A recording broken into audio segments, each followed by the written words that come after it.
momento em que discutimos uma organização escolar diferenciada desta que praticamos já há tantos anos, é preciso discutirmos a diversificação das estratégias didático-pedagógicas que adotamos nas nossas escolas. E isso está no cerne do que se denomina organização do trabalho pedagógico. É preciso esclarecer inicialmente que a OTP abrange todo o trabalho escolar, mas aqui no nosso programa nós vamos enfatizar a organização do trabalho pedagógico em sala de aula.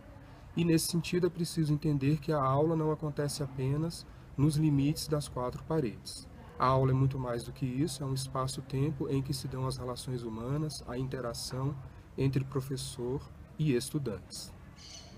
No debate sobre as diversas estratégias que nós devemos adotar na escola, é preciso discutirmos e termos ideia do chamado contrato didático.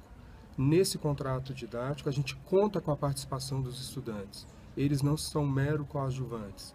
No processo em que assinamos, entre aspas, esse contrato didático, o estudante é colocado e é considerado nos processos de planejamento, execução e avaliação das atividades adotadas em sala de aula. De todas as estratégias que nós vamos apresentar para vocês, em relação a todas elas, é preciso ter em mente que a escola deve fazer adaptações, levando em consideração o número de estudantes em sala de aula, se a escola tem ou não áreas verdes, quadra coberta e etc. Espero que vocês apreciem esse nosso último vídeo do curso para a formação de formadores de ciclo e semestralidade. A tempestade de ideias é uma estratégia didático-pedagógica bastante conhecida nas nossas salas de aula, bastante usada por todos nós professores. É uma estratégia em que levantamos o conhecimento prévio dos alunos, as palavras-chave, conceitos que eles já têm sobre determinado assunto. E então, com essas palavras, com esses conceitos, é que eles vão nos dando pistas de que conhecimentos eles têm e por onde nós vamos, então, começar a base desse conhecimento em sala de aula.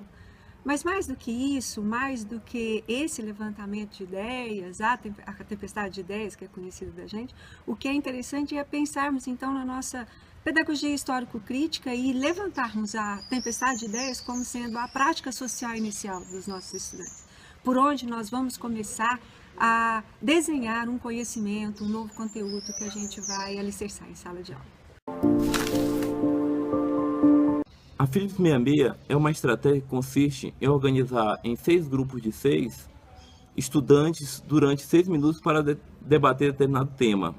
O professor, evidentemente, pode organizar, adaptar ao contexto da sala de aula, a organização desse grupo para utilizar essa estratégia, de acordo com o grupo de alunos, com as necessidades que eles têm. Ela é uma estratégia bastante interessante para levantamentos de temas e de problemas de aprendizagens que surgem durante o trabalho pedagógico em sala de aula. Por outro lado, o grupo de verbalização e de observação, GV-GO, consiste na organização de círculos concêntricos pelo professor em sala de aula. Um grupo vai ser o grupo de observação e o outro vai ser de verbalização. Esse grupo permite a discussão, levantamento de questões, requer que os estudantes se apropriem de temas, de conteúdos e levante questões. O grupo de observação ele vai anotar o que o grupo de verbalização desenvolve, levantou de debate em sala de aula. E o professor ele coordena esse processo, esse trabalho. Então esses dois grupos eles vão organizar o debate, né? Os estudantes vão depois, na segunda fase, trocar de posição. O grupo que estava verbalizando será o grupo de observação e o grupo de verbalização será o grupo de observação.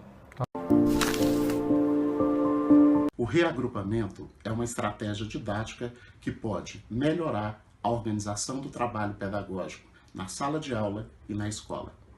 O reagrupamento intraclasse acontece na mesma turma, com os alunos divididos em grupos, sendo que para estes pode ser aplicado a mesma atividade ou pode ser aplicada a mesma atividade com comandos diferenciados, com dificuldades diferenciadas.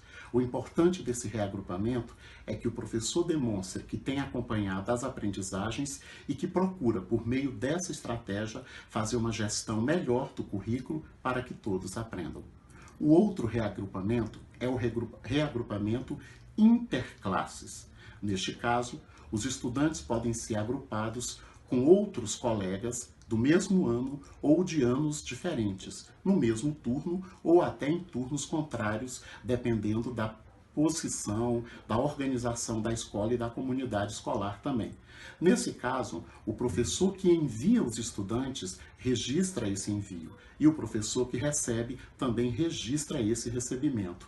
Ou seja, a movimentação deles dentro da escola é quem faz com que a escola seja realmente ressignificada e a aprendizagem seja então trabalhada envolvendo todos, independente do ano em que estão matriculados.